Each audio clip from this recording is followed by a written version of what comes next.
कौन बनेगा करोड़पति के नाम से टीवी पर प्रोग्राम आ रहा है। अमिताभ बच्चन नाम का बॉलीवुड का एक्टर उस प्रोग्राम को चलाता है। और एक हफ्ता पहले की बात है, इंदौर का एक नौजवान लड़का जिसका नाम आसिम चौधरी है, वो केबीसी के उस शो में जाता है और 12.5 लाख रुपए जीत करके आता है। होना तो ये चाहिए, हमारा सीना फक्र से फूल जाना चाहिए। हमारी कौम का एक नौजवान गया है और 12.5 लाख रुपए जीत करके आया है।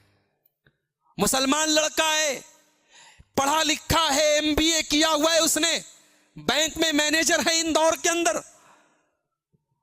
उससे सवाल किया गया, बताइए कि इस्लाम के हिसाब से इसमें से कौन अल्लाह के पैगंबर नहीं है।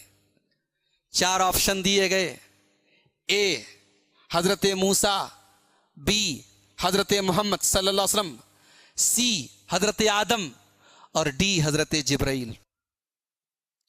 एक ऐसा सवाल कि अगर इस्लाम की बेसिक नॉलेज है तो एक मामूली सा बच्चा भी सवाल का जवाब दे सकता है। 4 ऑप्शन दिए गए, मूसा, आदम, मोहम्मद सल्लल्लाहु अलैहि वसल्लम और जिब्राइल। उस मुसलमान नौजवान ने सवाल देखते ही फौरन कहा, फ्लिप द क्वेश्चन, सवाल बदल दीजिए। इंटरनेट पर, यूट्यूब पर वीडियो मौजूद है, आप देख लें। मुसलमान लड़का है, सवाल उसको इतना खतरनाक और इतना मुश्किल लगा, उसके चेहरे का ज्योग्राफिया बदल गया। उसने कहा सवाल बदल दीजिए।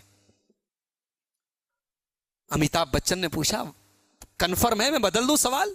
अमिताभ को भी हैरत हो रही, मुसलमान है और इसके इस्लाम से रिलेटेड सवाल कर रहा हूं और ये बदलने की बात कर रहा है। उसने कहा हाँ बदल दीजिए। फिर पूछा गया, अच्छा अगर तुम इस सवाल का जवाब देते तो क्या देते? उसने कहा मैं मूसा जवाब देता। शो के उस होस्ट ने बताया कि आपका जवाब गलत होता। मूसा भी अल्लाह के पैगंबर हैं, आदम भी अल्लाह के पैगंबर हैं, मोहम्मद सल्लल्लाहु अलैहि वसल्लम भी अल्लाह के पैगंबर हैं, जिब्राइल अल्लाह के फरिश्ते हैं। सवाल का जवाब नहीं दे पाया।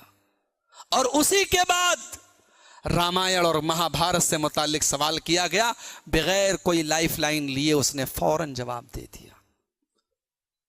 इस्लामिक मान्यता के अनुसार इनमें से कौन पैगंबर नहीं थे? According to Islam, who among the following was not a prophet? A.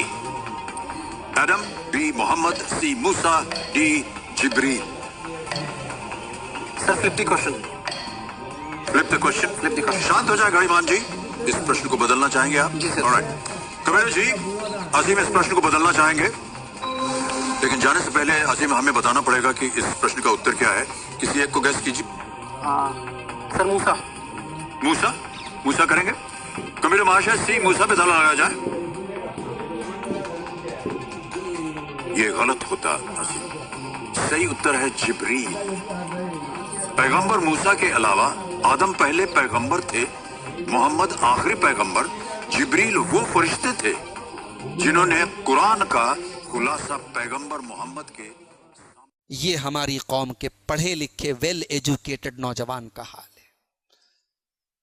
उसे रामायण के किस्से और कहानियां याद हैं, उसे महाभारत के किरदारों के नाम याद हैं, उसे नबियों के नाम याद नहीं, उसे नमाज का तरीका मालूम नहीं, उसे वजू का तरीका मालूम नहीं, उसे अल्लाह के बारे में कुछ पता नहीं, उसे रसूल के बारे में कुछ पता नहीं। मेरे भाइयों, कल अल्लाह की बारगाह में हम क्या जवाब देंगे?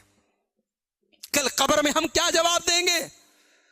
ये हमारी कौम के नौजवानों का हाल है। और हम कहते हैं कश्मीर में हमारे साथ ये हो रहा है, फलस्तीन में हमारे साथ ये हो रहा है, फला जगह हमारे साथ ये हो रहा है।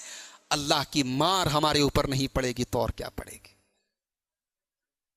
अल्लाह के बारे में कुछ नहीं मालूम। वजू करने बैठ जाओ तो 90% लोगों को वजू का तरीका नहीं मालूम।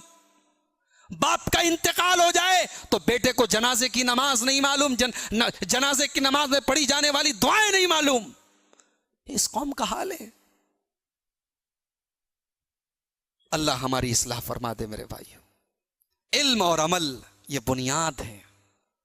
और याद रखें, शरीयत आपको डॉक्टर बनने से मना नहीं करती, शरीयत आपको वकील बनने से मना नहीं करती, शरीयत आपको इंजीनियर बनने से मना नहीं करती, लेकिन शरीयत ये कहती है कि तुम कुछ भी बन जाओ लेकिन अपने रब को पहचानने वाले बन जाओ, और इसीलिए मैं कभी कभी कहता हूं कि हमारी मस्जिदों में चलने वाले ये जो छोटे छोटे मकतब होते हैं, ये बुनियाद होते हैं। इन मकतबों पर ध्यान दो, अपने बच्चों को इन मकतबों में भेजो और इन मकतबों की पढ़ाई को मजबूत करो, ताकि आपका बच्चा कल कुछ भी बन जाए, उसकी बुनियाद और जड़ें मजबूत हो। वो IPS बन जाए, वो IAS ऑफिसर बन जाए, वो DM बन जाए, वो SP बन जाए, वो चीफ मिनिस्टर बन जाए, वो कुछ भी बन जाए, मगर उसके अंदर रब की तौहीद हो, उसके अंदर मोहम्मद रसूलुल्लाह के ऊपर ईमान हो। ये तरबियत आपकी मेरे प्यारे साथियों होनी चाहिए।